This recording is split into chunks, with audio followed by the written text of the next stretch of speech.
Chapter 10. The association met as scheduled to discuss its forthcoming convention. Ovu had lobbied heavily for support of Osak's motion as he had promised. In the course of the marathon meeting, which was held by teleconference, Osak's motion was introduced and it narrowly passed. The convention would be moved to New York City from Los Angeles, which had been chosen at the close of the previous year's convention in New York. There were a few West Coast residents on the call who were not pleased with the vote, and they threatened a boycott of the convention. But Ovu had done a masterful job in corralling the votes for Osak, arguing that the association's planned fundraiser at the convention was likely to raise bigger money in the East Coast, where 60% of the association's members resided in. They had a lot of friends who would likely attend as friends of the association. Unbeknownst to the association's members, the change of venue was actually in connection with an elaborate plan concocted by Osak, aided by Ovu. Osak's second leg of his plan was now in place. The third leg involved finding a way to get Ingrid into agreeing not to travel with him to the convention and to agree with him to take Felicia along for the purposes of showing her off to his kinsfolk. The convention was about a couple of months away in the summer. About the same period, Ingrid wanted to take her law school entrance examinations. He knew she would need some quiet time to study for the notoriously difficult examinations required for admission into law schools. Ingrid had set her sights at being admitted into a top law school. Osak bid his time until a quiet weekend moment, when they particularly enjoyed each other's company with a home movie, wine, and popcorn. He would raise the convention and law school examination matters for a discussion. The moment arrived a month before the July convention and Ingrid's examinations, which was to hold a week after the convention. You most definitely need some quiet time to study for the examinations, he told her. I will take Felicia along with me. Can you handle her well? She asked. I don't see how you can do it and be a part of the convention activities. Zane can come with us to help care for her, he suggested. Have you spoken to her about it? She asked. I have not, but I don't think she will object. Okay, as long as Zane agrees to it, I'm fine with it. But I will also talk to her, she said. Where is the convention holding, she asked. In New York City, said Osak. That's not that far, said Ingrid. It shouldn't physically affect Felicia that much. You can even drive there. I think it's better to fly, said Osak. Ingrid was glad to have the free, undisturbed time she needed to study for the examinations. Her law school ambition had been temporarily suspended due to her marriage and childbirth. She had always wanted to become a lawyer, and so passing her examinations to get into law school was very important to her. If only she knew that the man who was her heartthrob was actually planning a trip to New York, ostensibly for a convention, but in actuality was going overseas to Africa for a circumcision and a pagan ritual ceremony with her daughter in the middle of it. The third leg of Osak's plan was now in place. He now had to execute the fourth and final part, which was the most risky and dangerous. Felicia, being less than 2 years of age, could either travel under her own passport or as an NOC in the passport of either of her parents. Osak elected to procure a passport and a visa for her.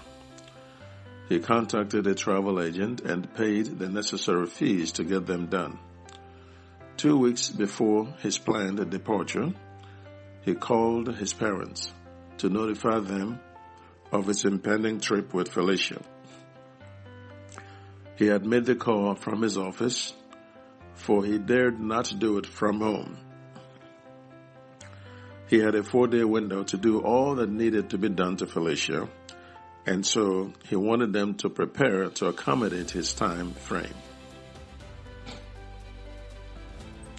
King Ibu was eating a heavy meal of fufu and thick fish and vegetable soup when his phone had rang. It was mid-afternoon, when the African rainy season was especially hot and humid. He sweated as he put big balls of the fufu dipped in the thick soup in his mouth and swallowed. He picked up the phone to answer. His son's voice brought a beam to his face. "Hello, Osak, how are you?" Bilki was at the back of the house, and King Ibu shouted out her name to come join him in the room as Osak was on the phone from America. He turned on the speaker feature on the phone so Bilki could hear Osak. "I am well," Osak answered. "How is Mama?" "Your mother is fine." There was a long pause before Osak continued speaking. "I want to let you know that I am coming home with Felicia. I will arrive exactly 2 weeks from today, and I will be staying for only 1 day. It will take me a whole day to arrive, then I must leave on the night of day number 3 to get back to America in the early hours of day 4. So I really have just a day and a half to stay before I must get back on a plane to return to America." "It's okay, my son," said King Ibu. "Your impending presence here with us so we can do what we must do gladdens my heart. We will appreciate your presence here, even for just 1 hour. The reincarnation ceremony will last for 2 days. Then she needs a few days to heal from the circumcision. We can shorten the reincarnation ceremony." "It is not possible to stay beyond a day and a half, Father," said Osak. "Well, do you want to leave with her without waiting for the wound from the circumcision to heal?" King Ibu asked. "It appears so. Yes, I will," said Osak. "Okay then. If you feel okay with that, it's also good with me," said King Ibu. "I will start from tomorrow to put everything together from this end in anticipation of your arrival." "Thank you, Father. I will see you soon." Osak hung up just as Bilki was about to say something. "Is he coming with his white wife? Did he say anything about that?" Bilki asked. "I don't know. He hasn't mentioned anything about it to me," said King Ibu. "I am asking because he had once told me that the woman was against who was circumcision. Maybe she has changed her mind," said Bilki. "If he had married from our community like we wanted him to do, he wouldn't have had any issues with a wife like that over a circumcision practice which has existed in our community since it was founded hundreds of years ago," said Bilki. There were two things King Ibu needed to do right away to kick off the coming activities.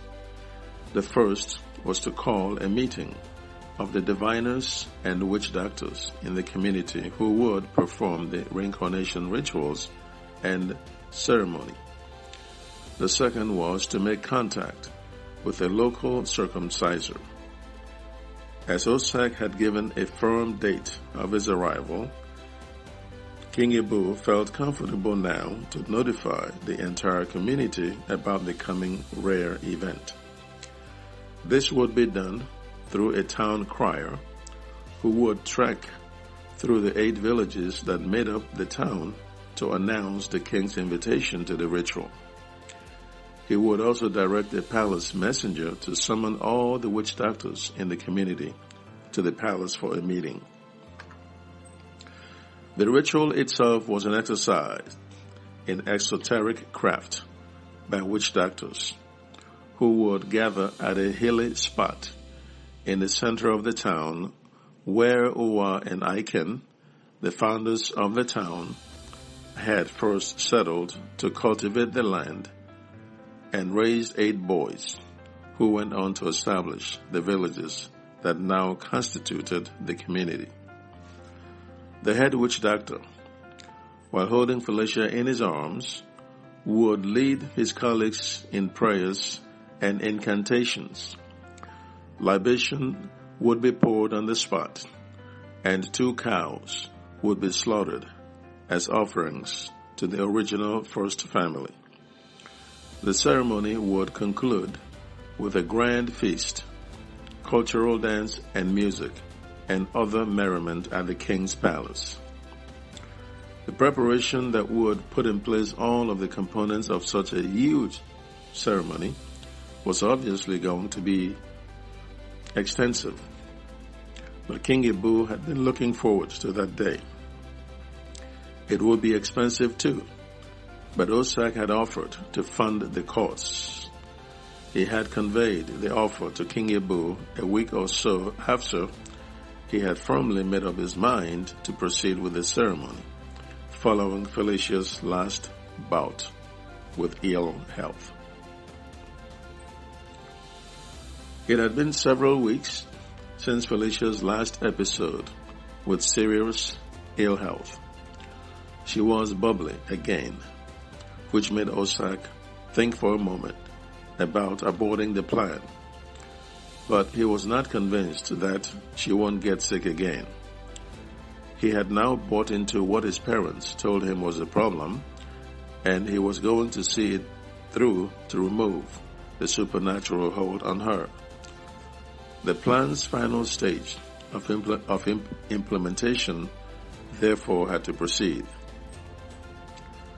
2 weeks seemed to roll by quite fast, during which Felicia's passport was delivered to him, and he had purchased round-trip tickets to Africa for himself, Felicia, and Zane, who was in the dark about the plan at this point.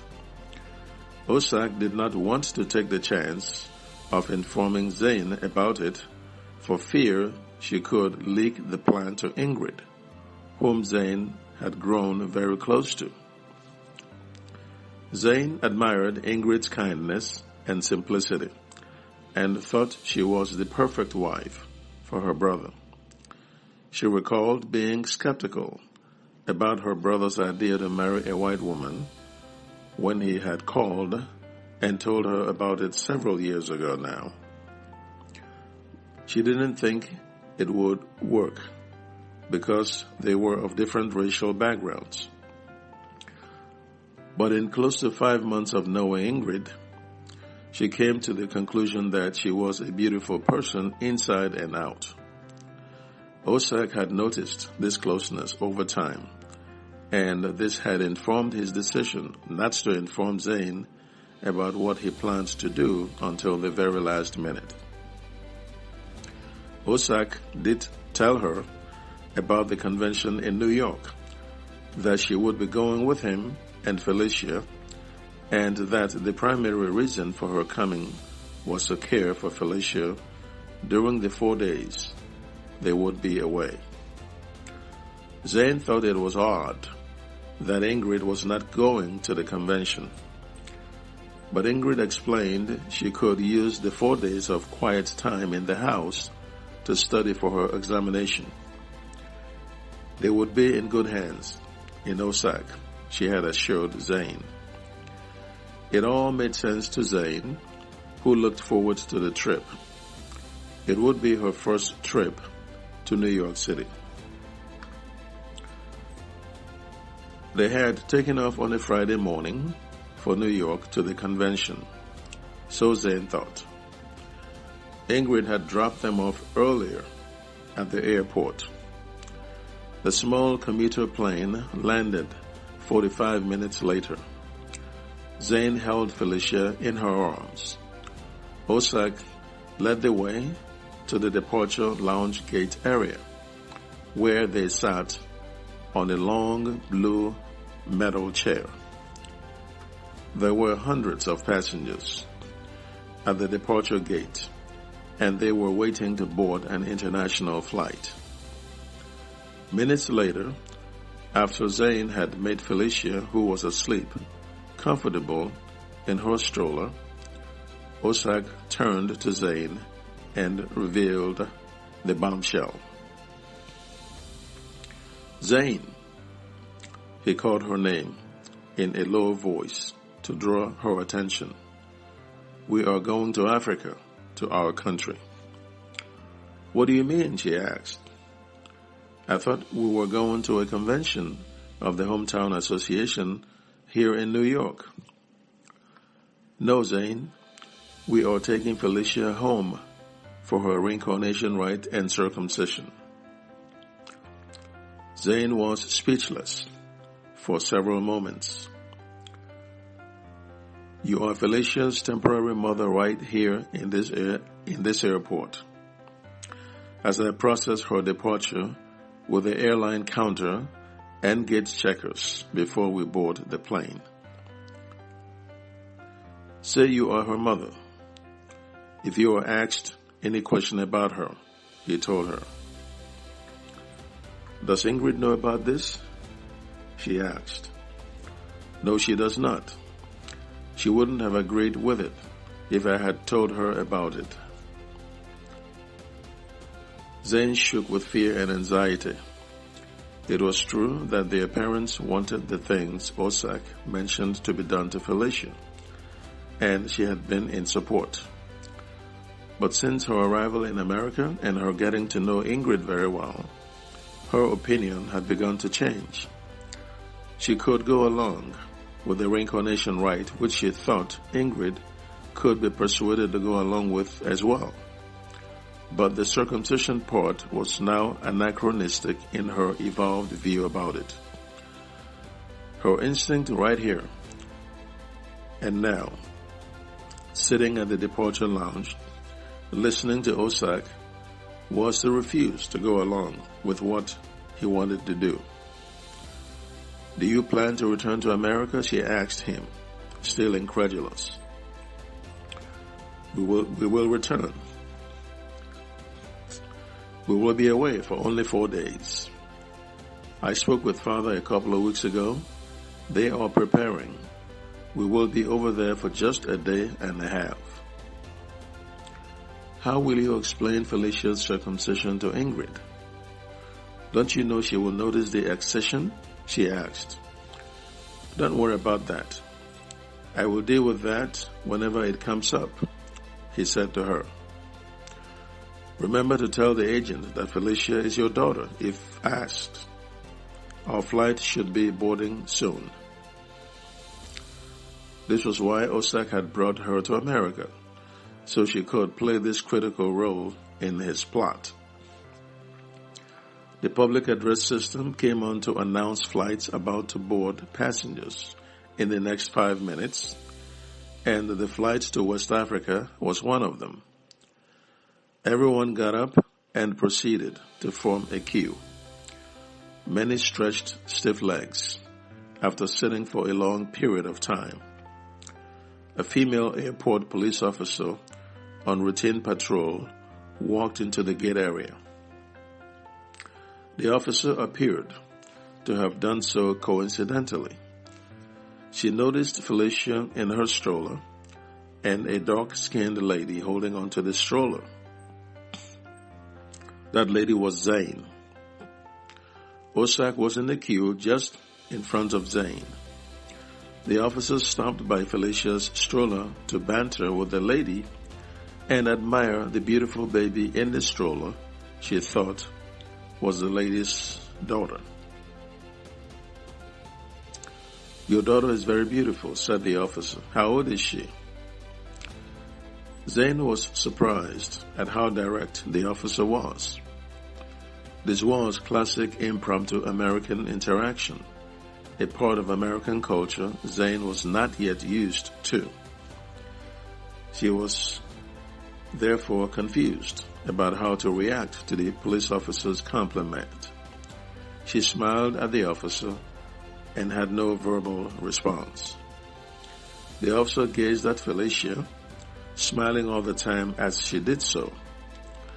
As a trained police officer, something clicked in her that made the situation suspicious. Zane had appeared nervous when the officer had made her warm remarks about the baby. Zane had also not verbally acknowledged the compliments made about the baby. The baby had the facial characteristics of a Caucasian, and she had long hair. Then, as the officer walked away, she heard both Zane and the man in front of her, she assumed to be Zane's husband, speak briefly in a foreign language. The officer immediately suspected a potential child trafficking crime. Television news had featured a number of such cases in the country lately, and this contributed immensely to her suspicion. Out of sight of the offending couple, in quotes, she radioed headquarters about her suspicion. Osak and Zane moved up on the queue towards check-in. Upon reaching the counter 10 minutes or so after their encounter with the officer, they were approached by several police officers who asked them to step out of the queue for questioning. Osak was calm, but Zane was nervous, and it showed in her trembling. "Let me see your identifications," the lead officer, a white male, asked. Osak handed over 3 passports and his driver's license to the officer, who thoroughly checked through them. The officer faced Zane and asked whether she was the mother of the baby. Zane hesitated for several seconds before answering in the affirmative. "Are you truly this baby's mother?" the officer asked again. End of chapter 10.